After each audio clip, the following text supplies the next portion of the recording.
Hello students, आज इस video में हम लोग शुरू करेंगे विविध प्रश्नावली 4 यानी कि मिसलेनियस एक्सरसाइज 4 चौथे चैप्टर की विविध प्रश्नावली में पहला क्वेश्चन है जिसमें आपको ये बताना है कि ये थीटा से इंडिपेंडेंट होगा।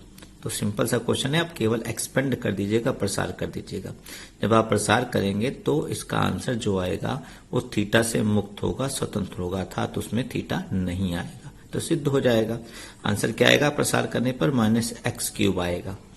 तो जब आप एक्सपेंड करेंगे तो माइनस यानी कि जो भी चीज आएगी उसमें x जो हो सकता है रहे, अचर राशि रहे, लेकिन थीटा नहीं होगा। तो सिद्ध हो जाएगा कि वो थीटा से इंडिपेंडेंट है।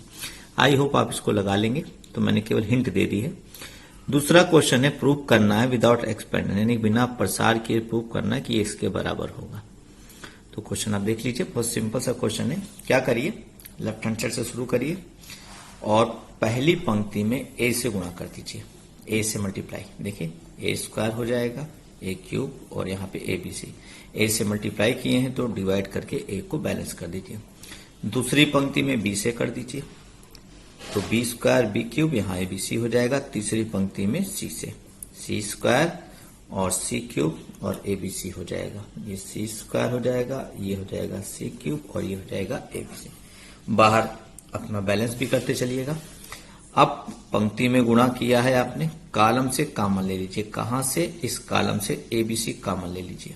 कॉमन लेके इसको बाहर ले आएंगे तो ये लाइन आ जाएगी आपकी। ABC BC कैंसिल हो जाएगा।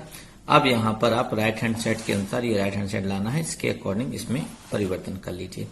तो क्या परिवर्तन होगा देख सकते हैं। इसमें तीसरे कॉलम और दूसरे कॉलम को आपस में इंटरचेंज कर दीजिए। C2 interchange C3। तो आप जानते हैं दो अगल बगल की पंक्ति या कॉलम को बदलने पर सारणी का मान नहीं बदलता, लेकिन चिन्ह बदल जाता है। तो ये 1 1 यहाँ आया, ये यहाँ आया, तो चिन्ह बदल दिया।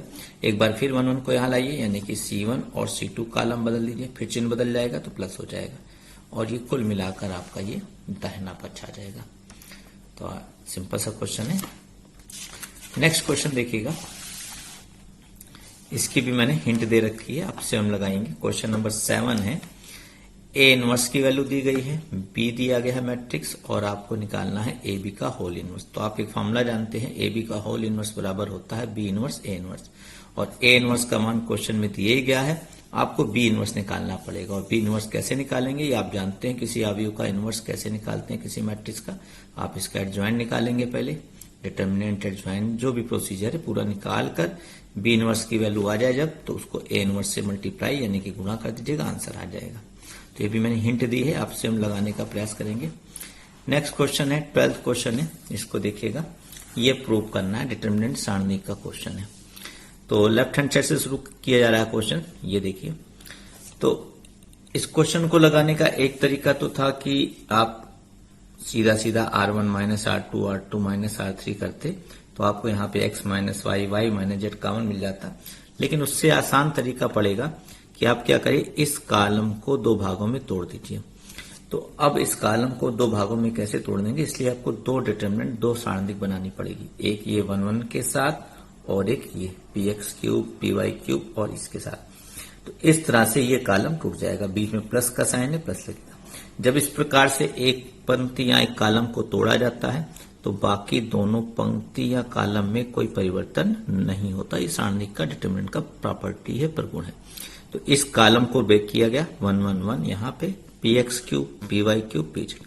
बाकी दोनों कॉलम आप वैसे उतारेंगे, दोनों में एक बार में केवल एक ही कॉलम ब्रेक होता है।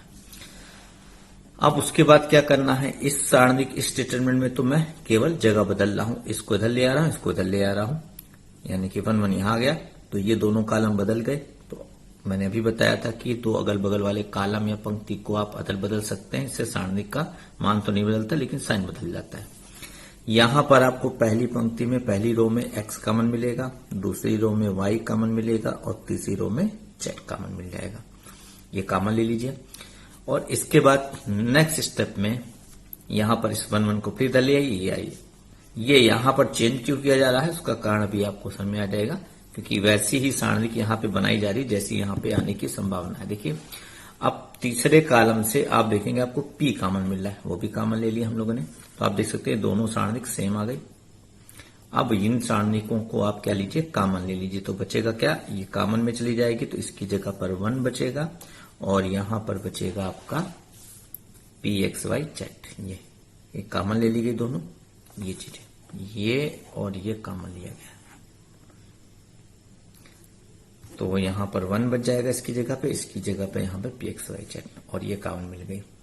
तो इस तरह करने से देखिए आपको वो गुणनखंड पहले मिल गया। अगर पहले आप ऑपरेशन कर देते R1 minus R2 R2 minus R3 तो ये फैक्टर, ये गुणनखंड आपको लाने में दिक्कत होती और ये आपको मिल जाते आसानी से। अब देखिए, अब जो ऑपरेशन वहां मैं पहले करने को कह रहा था, अब अगर करने तो ज्यादा इजी पड़ेगा। कौन से ऑपरेशन, R1 माइनस R2 और R2 माइनस R3।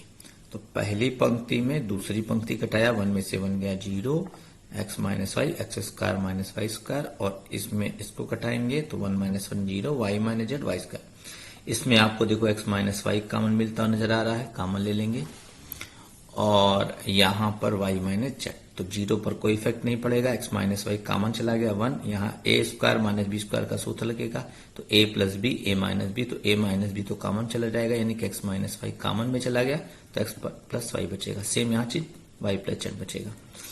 अब आप चाहें तो और कोई एक ही फैक्टर, 3 फैक्टर हमारे कॉमन मिल चुके हैं, 1 2 3, एक फैक्टर बचा है। आप चाहें तो कॉमन बनाने का प्रयास कर सकते हैं, उसको नहीं करना चाहते हैं तो आप केवल एक्सपेंड कर दीजिए, प्रसार कर दीजिए, मिल जाएगा। लेकिन अगर आप एक बार और इन दोनों को आपस में घटा दें, सबट्रैक्ट कर दें R1 R2 को, तो आपको तीसरा गुणनखंड भी कॉमन मिल जाएगा। तो और चाहे तो क्या कर दीजिए, प्रसार कर दीजिए। तो मैंने डायरेक्टली प्रसार कर दिया है ये, तो आपको z माइनस एक्स मिल गया। इस प्रकार से ये सिद्ध हो गया। नेक्स्ट क्वेश्चन क्या है, नेक्स्ट क्वेश्चन है ये आपका 15वां क्वेश्चन है, देखिएगा sine alpha cos alpha plus delta, ऐसे ही भी दिया है बीटा में और ये गामा में। यहां पर पहले कॉस ए प्लस बी का सूत्र लगा दीजिए, बाकी सब वैसे उतार लीजिए। Cos A cos B minus sine B सूत्र होता है त्रिकोणमिति का, ट्रिग्नोमेट्री का, सेम वहीं भी वही सूत्र और यहां भी वही सूत्र। अब इसको फिर 2 सारणिकों में मैं ब्रेक करूंगा। एक डिटरमिनेंट बनेगी इसके साथ, बीच में माइनस लगाया, माइनस मैंने कॉमन ले लिया बाहर, और एक बनेगी इसके साथ सारणिक, sine alpha sine delta sine beta sine delta sine gamma sine delta के साथ। तो ये 2 सारणिकों में तोड़ दिया गया। इस तरह तोड़ने का फायदा क्या हुआ कि आपको इस सारणिक में देखें, इस कॉलम में कॉस डेल्टा कॉमन मिल जाएगा, और ये जो सारणिक है इसमें ये साइन डेल्टा कॉमन मिल जाएगा। आपने ये कॉमन ले लिया। अब कॉमन लेने के बाद अब ये सवाल बहुत इजी हो जाएगा।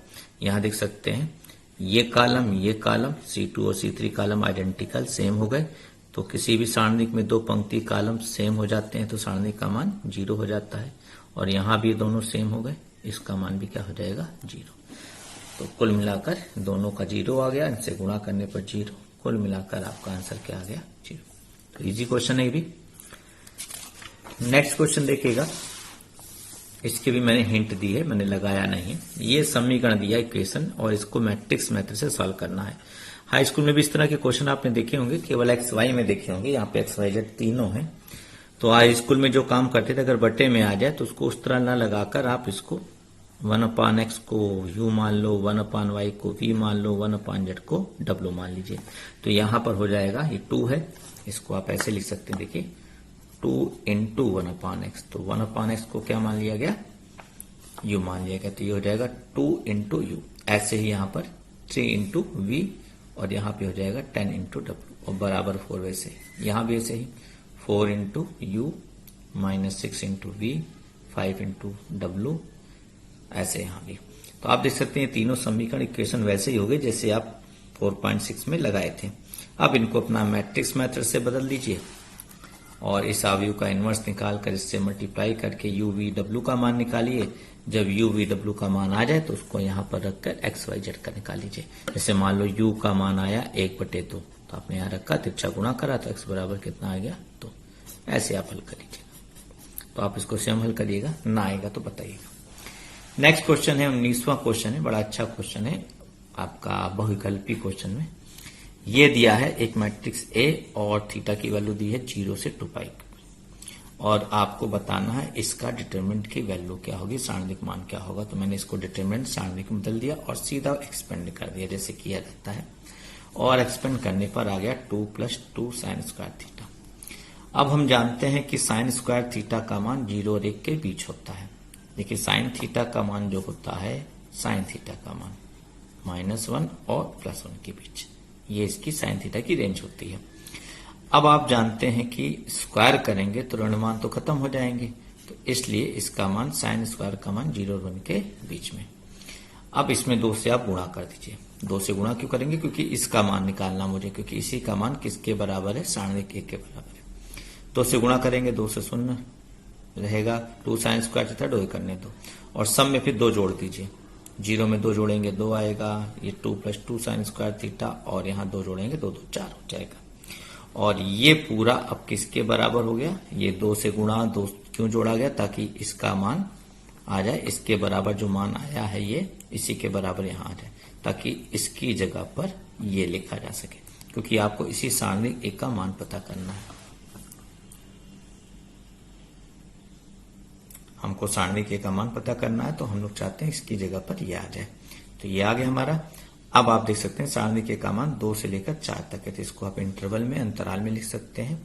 तो सारणिक 1 का मान 2 से लेकर 4 तक, ये हमारा आंसर होगा। ये बहुविकल्पी क्वेश्चन है, लेकिन बड़ा अच्छा है, कंपटीशन पॉइंट ऑफ व्यू से अच्छा। तो इस तरह से ये विविध प्रश्नावली आपकी समाप्त हो जाती है। अब आप इसके सारे क्वेश्चन लगाइए, जो डाउट आप मुझसे पूछ सकते हैं। Okay, thank you.